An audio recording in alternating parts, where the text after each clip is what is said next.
तिलक चढ़ाई बाबा घर के लवट लेने अरे आंगने में गिर मुरझाई रे ललनवा।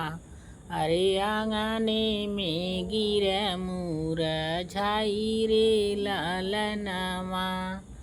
घर में से निसरली बेटी कवन बेटी कहे पापा गिर मुरझाई रे ललनवा। अरे कहे पापा गिर मुरझाई रे ललनवा। सब तिलक बेटी तोह के चढ़वली, सब तिलक बेटी तोह के चढ़वली। तबो नाही हसेला दामाद रे ललनवा। अरे तबो नाही हसेला दामाद रे ललनवा।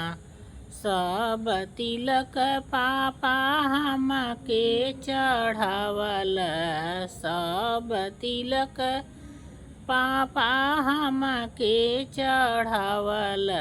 सिकड़ी त गईल भुलाई रे ललनवा। अरे सिकड़ी त गईल भुलाई रे ललनवा। एतनी बचन पापा सुनहु न पवलेन। अरे गईले न सोनारा दुकान रे ललनवा। अरे गईले न सोनारा दुकान रे ललनवा। गढ़ी देहूँ सोनारा हो सोने का सिकड़िया। अरे मड़ए में रुसल दामाद रे ललनवा। अरे गढ़ू देहूँ सोनारा हो सोने का सिकड़िया।